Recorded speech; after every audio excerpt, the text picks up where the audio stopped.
we are with Manya Hillel. She is a resident of Amona, which is slated to be demolished in just a couple weeks from now. Manya, thank you so much for joining us on the show and bringing us into your beautiful home. You know, when we were preparing for this interview, you called me up right afterwards and said, all right, I feel like this is deja vu. We've been here before. Yeah. And it's true, it was deja vu. It was 11 years ago? Almost 11 years ago, yeah. 11 years ago, almost exactly, that Amona was destroyed the last time around. And how long have you been here? We've been here for 14 and a half years. Last time Amona wasn't destroyed, which was, for the past 10 years, people have been asking us, well, where do you live? And I'm like, oh, wasn't Amona destroyed? I'm like, no, Amona was not destroyed. There were 9 permanent homes that were built here. They were destroyed, which is the reason that people here expanded with light construction and not with permanent homes, because that's what we were able to do. But yeah, we designed our own home, and it's light construction, but it's a home. So what happened to those 9 homes 11 years ago is now slated to happen to you? Well, the difference is that at the time they demolished 9 homes and the rest of the settlement stayed here, so we all moved back into our caravans that we lived in before and expanded them, but the community still existed. We still had our neighbors, we still had our community, our kindergarten, our synagogue, our outdoor, everything. Agriculture, everything was the same. Just these 9 houses that we were hoping would be a new neighborhood in Amona were destroyed. Now it's a different story. Now they want to destroy the whole yeshuv, the whole community, which is a lot harder to deal with. They want to destroy the entire community, Yeah. and it's infuriating. It's painful. How was it different for you 11 years ago than it is right now? At the time, I felt like it was just trying to prove a political point that Olmert was trying to prove at the time and be elected, to show that he would do the same as Sharon had done, and he would go even if it was going against settlers and evacuating something. He said it was going to be done. It was going to be done with Right. whatever it took, and it was an awful experience. I'm sure you remember that too. Sure, I remember it was right after Gaza, the It was disengagement. half a year after, And I was there for that, and it was a very different experience. I was, picked up and carried out. There was very, very little violence in Gaza, and in Amona, there was tremendous violence. I mean, it was a trauma for me personally. It was a trauma for the nation. It was a I trauma imagine for it me was too, a trauma for you in this community. More on the. I feel less that it was a personal trauma. I feel more that it was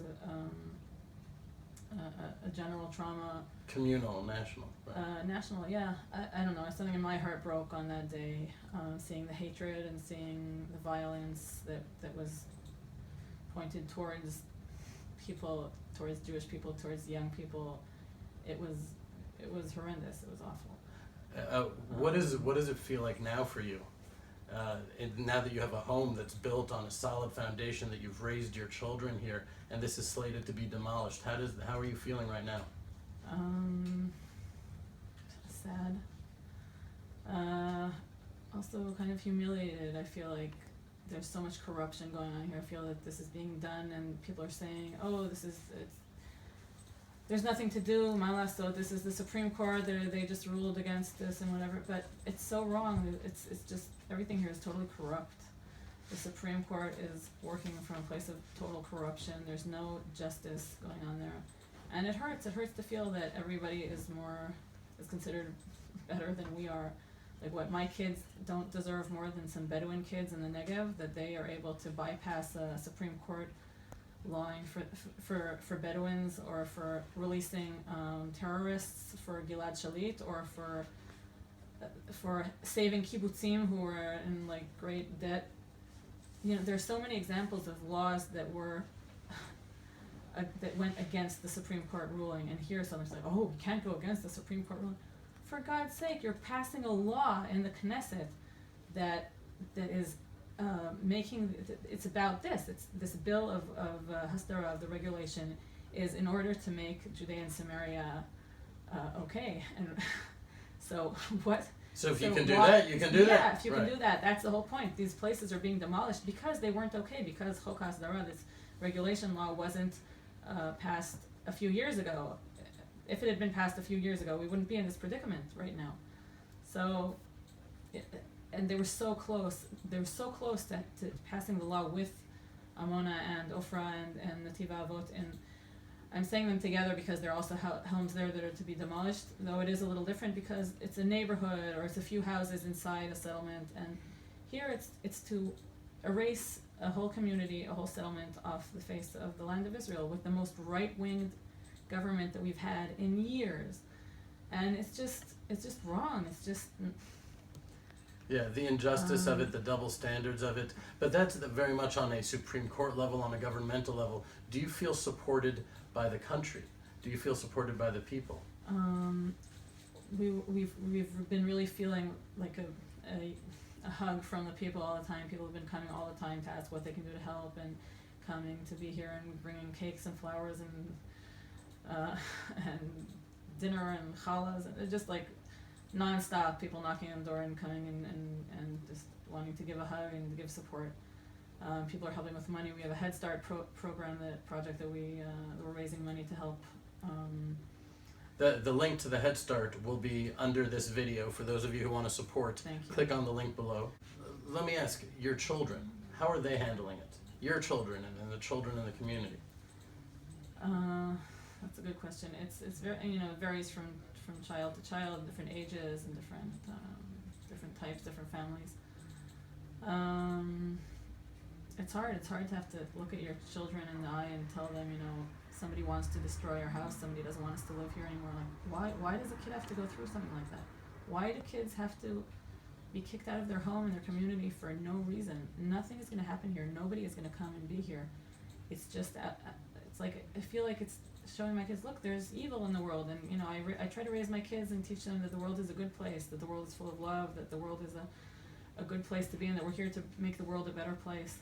That's what I grew up learning and believing, and that's the way we live our life here. The life here it's very connected to nature. There are a lot of people here who what they do is it has to do with agriculture, and they love that my kids can just run around outside in nature and be connected to the land. And we have deer that run across the streets here, and it's just very pastoralic, and there's a lot of freedom and trust, and people here trust each other, and well, you said you have to tell them that there's evil in the world, but as the Jewish people, we've been facing that for so long, for millennia. But what's so difficult about this is that it's our own nation, it's our own country. That's it. So how do you? The kid, little kids, they're like, well, is it the Arabs coming to? I'm like, no, actually, it's not the Arabs. It's people from. It's very hard to explain that. Also, with the houses that were destroyed 11 years ago, every year, we mention that and say, they're like, well, who? And it's very hard for kids to understand that soldiers from our side, who are supposed to be protecting us and are there with us, came here and destroyed. It's not like. It's hard to explain that to kids. The most painful part for me was the extreme violence, not on behalf of the Jewish residents of Amona or even the protesters. It was the police that were sent in, just cracking skulls of children that were sitting down and singing. Yeah. It was I've never experienced a pain like that in my heart, including all of the Gaza disengagement, of seeing that. What is going to happen here?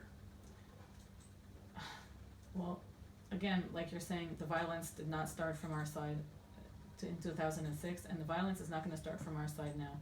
No person in his right mind will actually get up and just leave his home without resistance. We are going to resist leaving our home. We're not going to get up and walk out, and we're not going to leave easily, but we're not calling for violence of any kind. We have no intention to hurt anybody. We're calling out our cry of pain and anguish, and for those who would ask why you're doing this, why do you want to live in a place like this that's so contested, where you know that there's a possibility that the Supreme Court is going to destroy your home? What is the motivation? To begin with, for living here? Yeah. Well, first of all, most people who came here, the government encouraged people to come here 20 years ago and 15 years ago.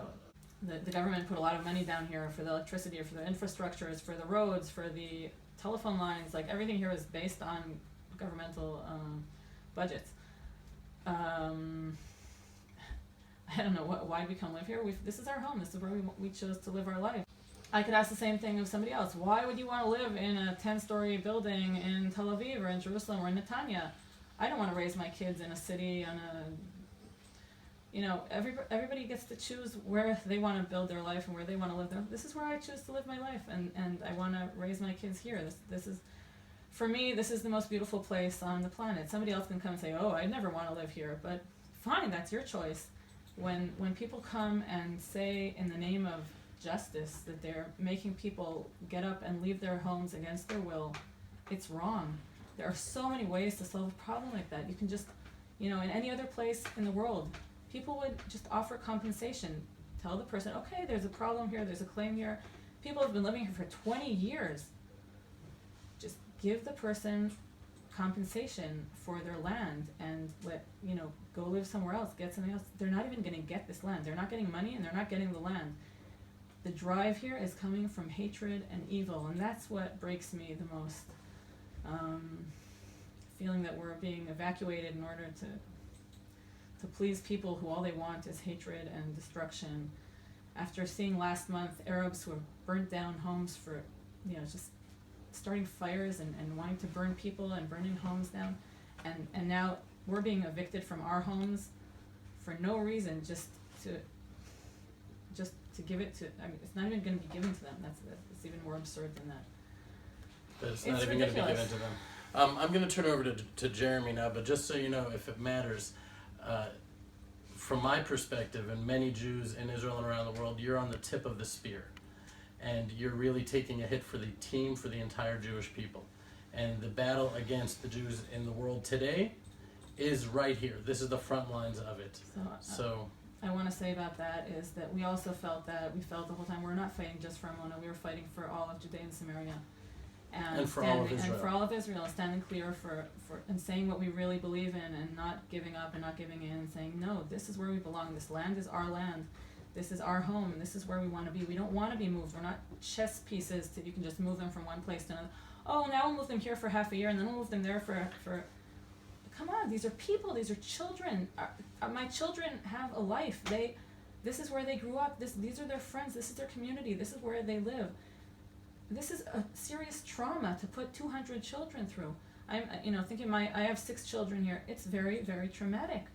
Whether it's teenagers who are saying, wherever you live now, I'm not going to feel at home. I'm not going to be part of the community. I'm not going to want to come home. I'm not going to. What do I say to my teenage son who looks at me in the eyes like, well, you're going to move to some other place. I don't know if I'll have friends there. I don't know what I'm not going to feel part of that place. And I'm like, oh my God, my teenagers won't feel at home anymore. And I have a 10-year-old who is full of fear and anxiety attacks and saying, well, but what about my friends? What about this? What about that? It's like they feel like their whole life is falling apart, and it's very hard to so we're reassuring them, we're going to be together no matter what happens. We're together and we're doing something that we believe in, and we know we're in God's hands, and God willing, it'll work out and we'll be okay wherever we are. But it's very traumatic. We do believe in change, and we believe that it still can change, and that the government still has the ability to actually add the part in the law about retroactively saving Amona and the other places that are to be evicted. It can still be done. That change can still happen, and I believe that a true leader is someone who can admit to his mistakes and say, okay, we made a mistake and we're putting this back in and we're changing this, and stand for what we believe in and what we promised the people of Amona all along over the past year, that we'd be with them until the end, and we'd fight with you. And suddenly we feel like somebody gave up on us. We're like the soldier who was there for everybody, and then you just like got wounded, and we'll just leave him here, and that's also a hard feeling that we were the head of the spear, as you said, and just suddenly being thrown abandoned, and neglected completely. Jeremy, yeah.